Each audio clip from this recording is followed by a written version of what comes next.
Hey, welcome to our last video on polar coordinates.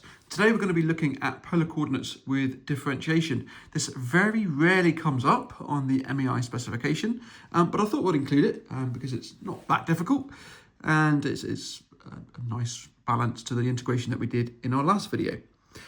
So what we're going to do with differentiation is let's just consider a general polar curve for now, and we're just going to consider three different types of stationary point that can occur on a polar curve. So we have our usual stationary point that we have in our xy plane, which is when the first derivative dy by dx equals 0.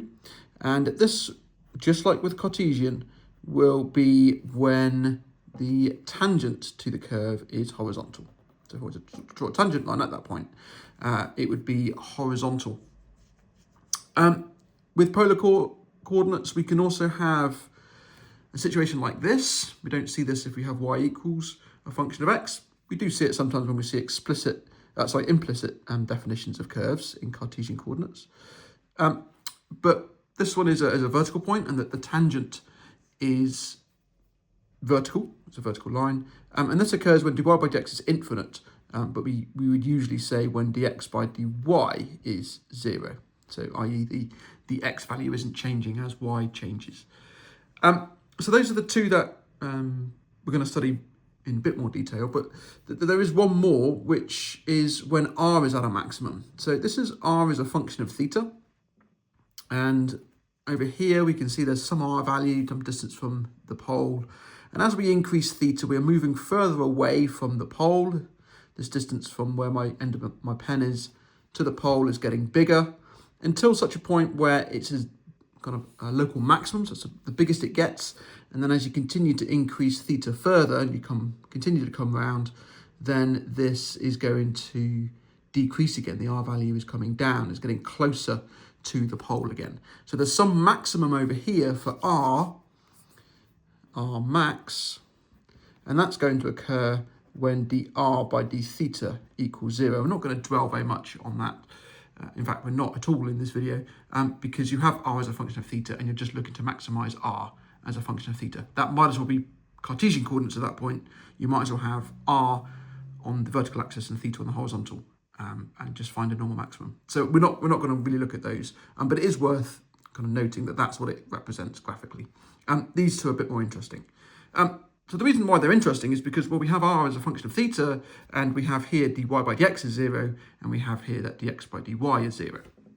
So just to remind you, definition of polar coordinates, r is equal to, x is equal to r times the cosine of theta, and y is equal to r times the sine of theta.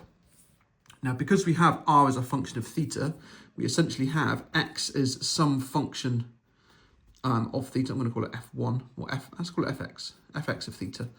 And here I've got y, which is going to be some function of theta as well. So it's y as a function of theta and x as a function of theta.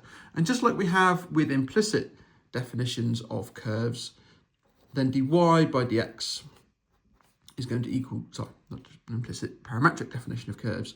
We'll have dy by dx is equal to dy by d theta divided by dx by d theta by the chain rule. So if we want dy by dx to equal 0, then that implies dy by d theta equals 0. And similarly, if dx by dy is equal to 0, then we want the denominator of this to equal 0, or the reciprocal of that to equal 0. So we end up with dx by d theta is equal to 0. So these are the two that we actually will be working with.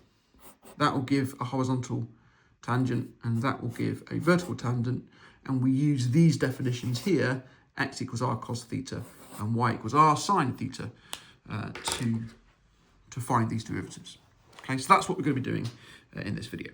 Okay, so I've got two examples, one of each. Okay. So, first of all, as a bit of a prelim to this question, we need a triple angle formula.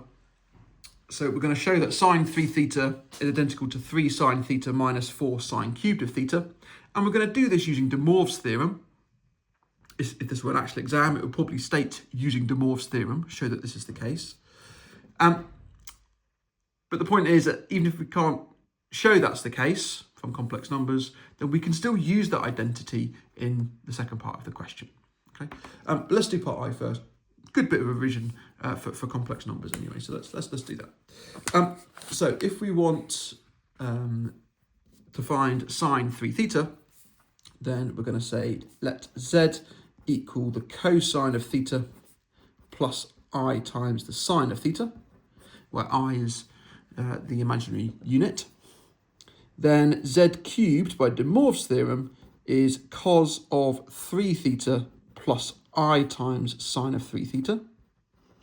But also z cubed by the binomial expansion is cos cubed plus 3 cos squared sine I minus 3 cos sine squared, where the I squared is actually changed to a -1 there. And then I've got minus sine cubed of I, and I had I cubed, but that's minus I. And now if I look at these two definitions of z cubed, and I equate the imaginary parts, so the imaginary parts of z cubed, that's going to give me that the sine of 3 theta, which is exactly what I'm wanting to work with, is identical to 3 cos squared of theta sine of theta minus sine cubed of theta.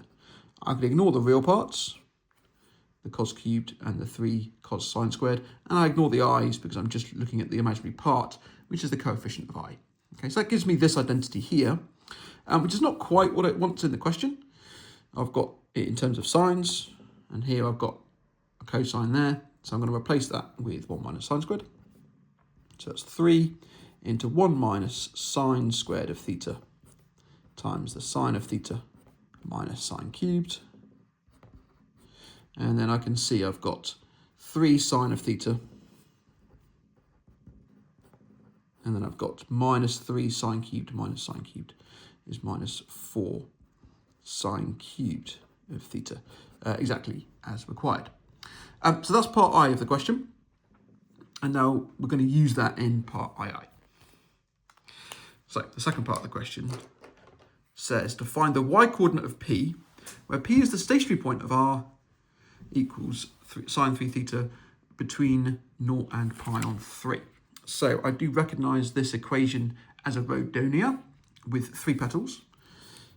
So a quick sketch of this curve would be very useful. So we did curve sketching in a previous video. It's going to come up and it's going to go down to that. So that's actually going to hit the origin at pi on 3. So that is the entire curve because we're only going from 0 to pi on 3. So that's the entire curve. And the maximum on that curve is here. That's the maximum y value. That's as far up above the x-axis that I go. So that's the point in question. And they've called it point P, so I might as well put a P there for my diagram. And we want to find the y-coordinate of P.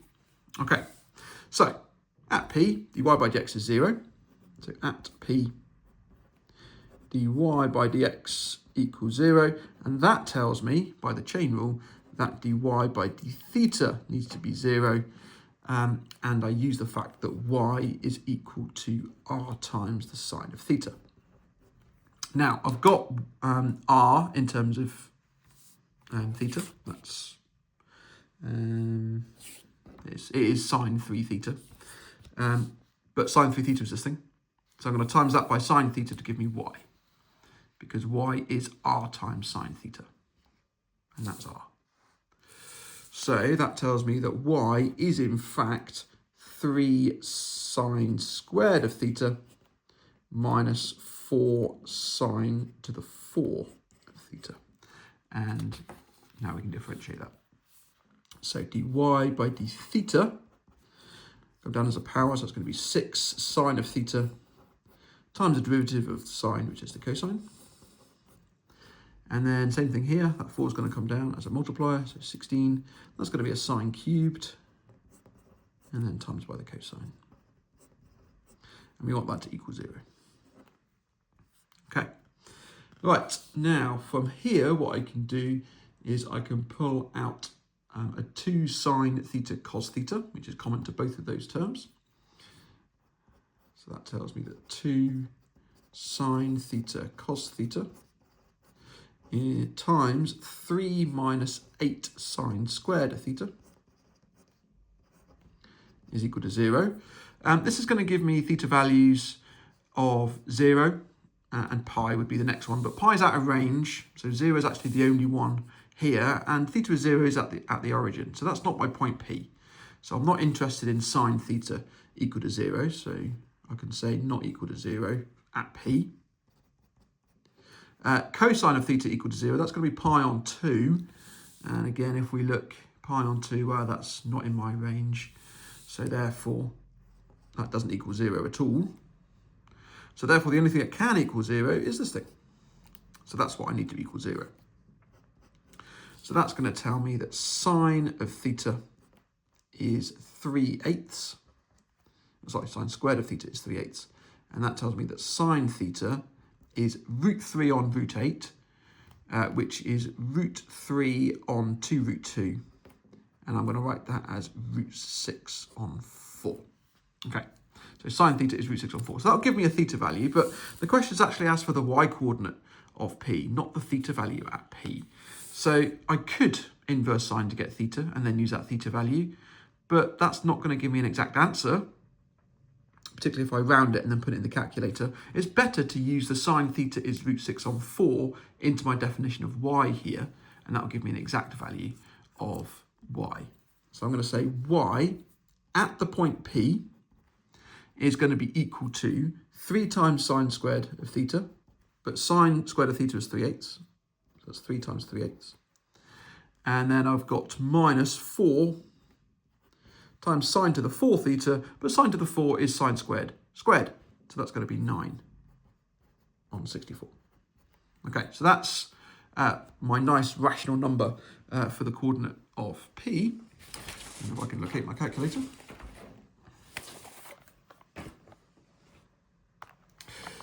Put that in, give me an exact y value. So it's going to be 3 times 3/8 minus 4 times 9/64. I'm expecting something positive, and I get 9/16. Okay, so that's good. Expecting something positive, I can see that from my sketch here. That's why it's good to do a sketch. Right, so I get 9/16, so just over half. And that's the answer. Okay. Right, that was example number 1, where we had a stationary point or a horizontal tangent. Example 2, as promised in an earlier video, we are now going to prove that a limacon is dimpled if A is between B and 2B, and is convex if A is greater than or equal to 2B. Okay, so how are we going to do that?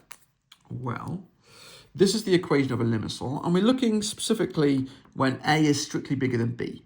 Okay, so A is strictly bigger than B. That means there's going to be no negative values of R, because this constant at the front is bigger than this coefficient of the trig function. So the smallest this will be is A minus B, and that is a positive number. So R is never negative. So we have two situations. We either have the dimpled limacon, or we're going to have the convex limacon, and we're going to prove that the boundary between those two occurs when A equals 2B. So a dimpled one looks like this. It's going to decrease in R, and then we get like a little bump around at the negative x-axis, and then it comes back around line of symmetry in the x-axis. And it looks something like that. And it's dimpled because it kind of comes back in on itself before going back out and then coming back round. So this is dimpled. And this occurs when B is strictly less than A is strictly less than 2B. And we're going to prove that. And then the other type of limacon that we have here is the convex one. And this, as A gets much bigger than 2B, then it's going to tend more and more and more towards a circle. Never quite gets to a circle, but you end up with a little flat bit down here on this side. It's not quite a circle, but it's convex. And what a convex shape is you can stand anywhere within the shape and you can see everywhere in the shape with a direct line, a straight line. So you can be anywhere in the shape and you can join any other point in the shape with a straight line without leaving the shape. This one's not convex because I could be standing here and I can't see with a straight line this point here, for example, because I'd have to, if I draw a straight line between them, it would leave the shape. So it's not convex. That's what a convex shape is. Okay, so what's the difference between these two shapes? Well, on this shape here, we've got 1, 2, 3, 4 points on it where there is a vertical tangent. Whereas this one, we've got 1, 2 points that have a vertical tangent. So we've got 4 verticals, or 4 vertical tangents. Whereas here, we've only got 2 vertical tangents. And that's the feature we're going to use to prove the relationship. Okay, so a vertical tangent occurs when the x by d theta is equal to 0. So in this case, we've got theta is a plus b cos, sorry, r is equal to a plus b cos theta, and x, as we know, is r times cos theta. So in this case, that's going to be a times the cosine of theta plus b times cosine squared of theta. And we want dx by d theta to equal 0 for these vertical tangents. So dx by d theta, that's going to be minus a times sine of theta minus 2b cos of theta sine of theta. Okay, I'm going to pull a sine of theta out. In fact, I'm going to pull a minus sine of theta out. And that's going to leave me with a plus 2b times the cosine of theta. And we want that to equal 0. That's going to equal 0 at our vertical tangent point. So the 4 over here and the 2 here. Okay. Now, either sine of theta is 0. That would be a solution to the equation. And that gives solutions theta equals 0 or pi. So we can see in both cases, it doesn't matter what the relationship between A and B is, assuming they're both non-zero, which in fact they have to be, then we have this as a vertical point and this as a vertical point, because that's when theta is 0 and that's when theta is pi. Those two occur in the dimpled case, and they also occur in the convex case. Theta is 0, theta is pi. So this will always give 2 vertical points. That's fine. That's what we expected to see. The other vertical cases, which we have in this situation, are going to occur when this bracket is 0. So, or a plus 2b cos theta needs to equal 0. And that tells us that cos theta is equal to minus a divided by 2b. Now, this has only got solutions if this number here is between minus 1 and 0. A and b are both positive. Okay, we can see that from the question. A and b are both positive. So this number here has to be between minus 1 and 0 for there to be solutions. So we should say that. We should say that. So for there to be solutions,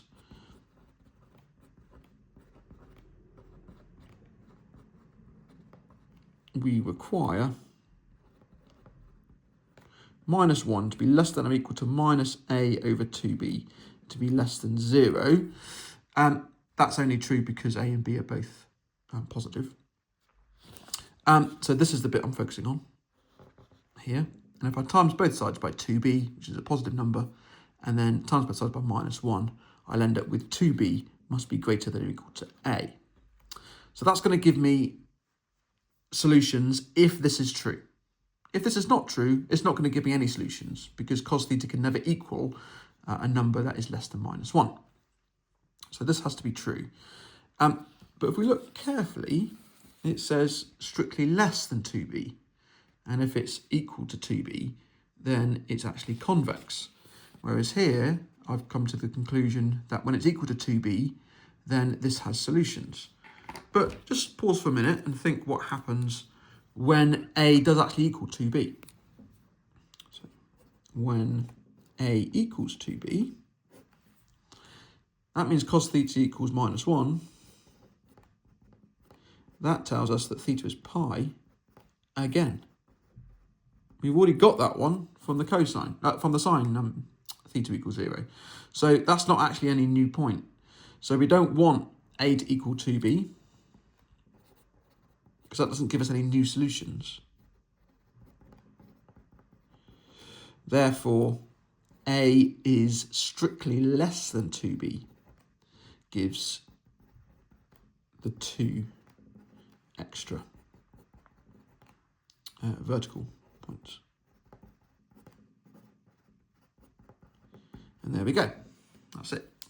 Okay, so if A is strictly less than 2B and bigger than B, then we are in this situation because we've got an extra 2 roots to the derivative equation equals 0. But if A is greater than 2B, then we are in this case because this won't give any solutions. And if A equals 2B, there are technically still 4 solutions, but 3 of them all lie here, and 1 of them is there. So it will still be a convex shape. It will be a repeated root at theta is pi. So yeah, just the 2 roots again. And that's it. That's it for this video. If you have any questions or comments, please just drop them into the comments below, and I'll get back to you when I can. Thanks so much for watching.